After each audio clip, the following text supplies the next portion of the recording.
Hello and welcome back to the channel, everyone. My name's Azriel, and today I'm going to be talking to you guys about Speed Boost and how it's probably more useful than you'd think it is.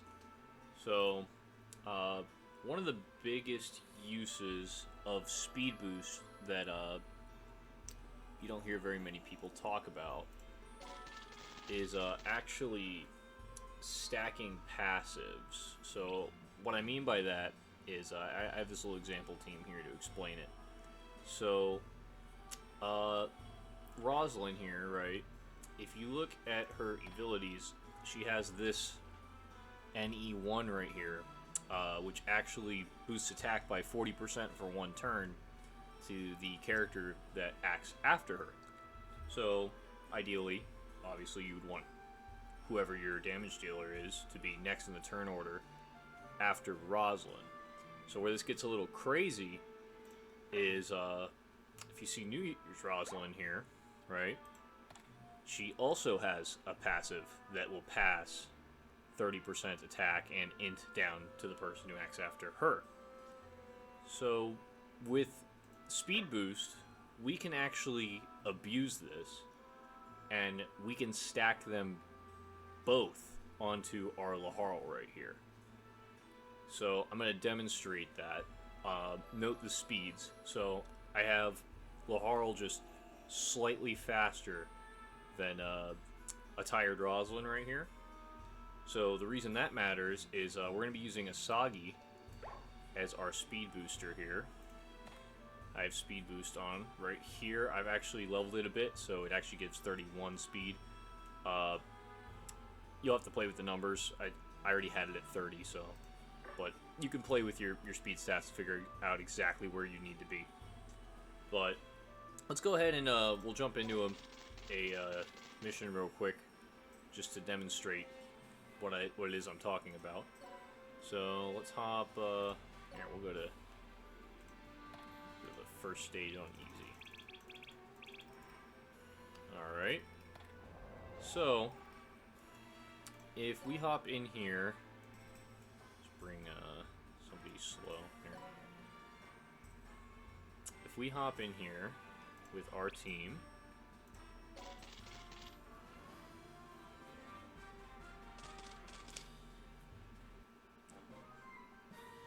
so turn one, what we want to do is we want to speed boost our character that is going to be passing the stat over. So if you look at Laharl in the turn order here, I have him just slightly in front of New Year's Rosalind. We needed him to have more speed, that way in the turn order, at the beginning, he's in the front here. So if we go ahead and select our New Year's Rosalind and speed boost her, there you are.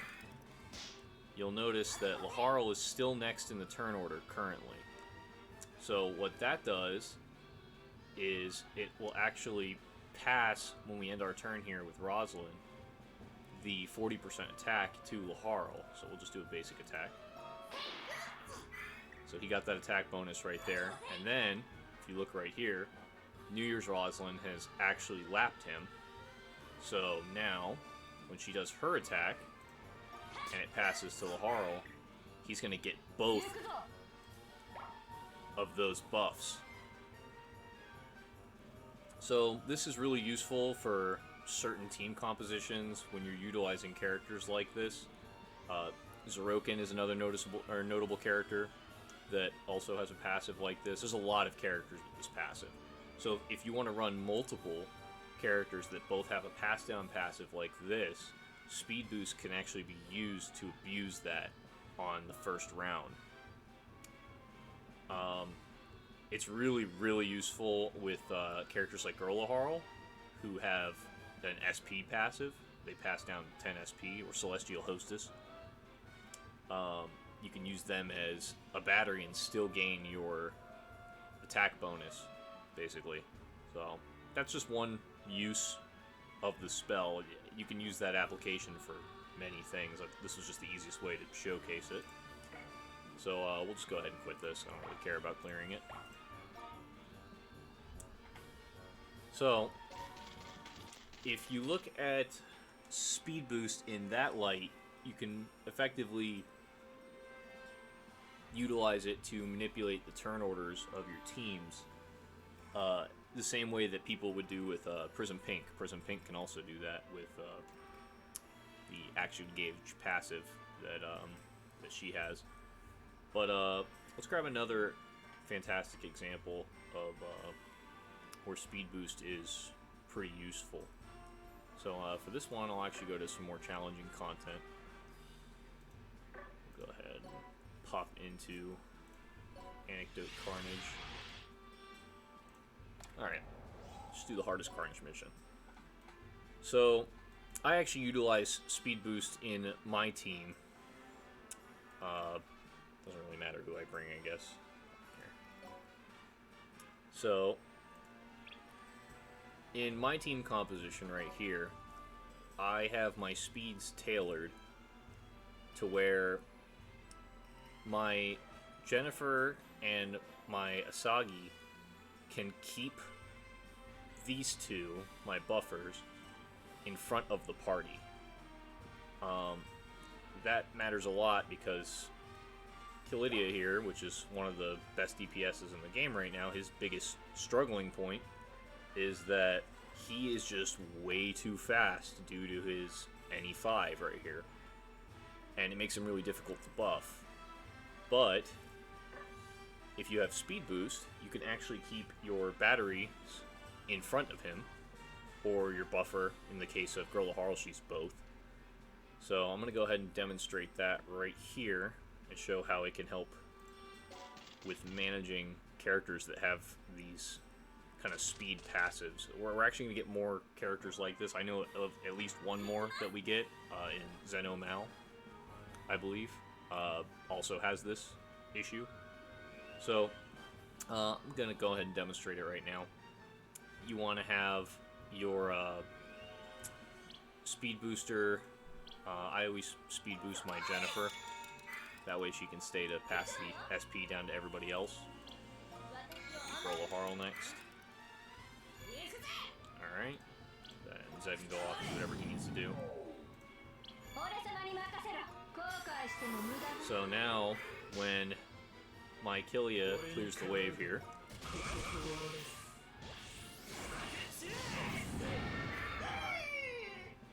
in the next wave, Jennifer and Girl Harl both managed to keep up with him. So I can continue to pass the SP that I need and buff him, which I normally wouldn't be able to do. That way he can just go ahead and take out the rest of this. my Asagi's base speed is so high that she's still just in front of him. So right here, let's go ahead and pass that speed boost on Jennifer. I'm using Asagi as a speed booster because she has a 18% skill damage passive.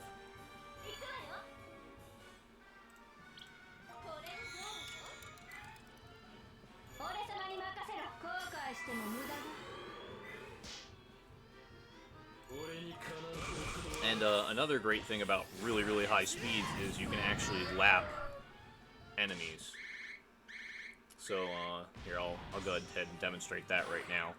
So if you see the current placement of the enemies in the party,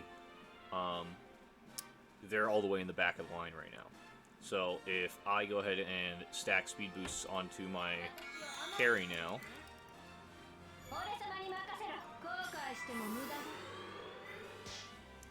now obviously the right play here would be to use Tyrant Revelio, but we're just for demonstration purposes. This should kill everything but the boss. So now Killidia is all the way back here, but we can just lap the boss here. And as you can see, he lapped him, and we can just finish it off. Space attacking.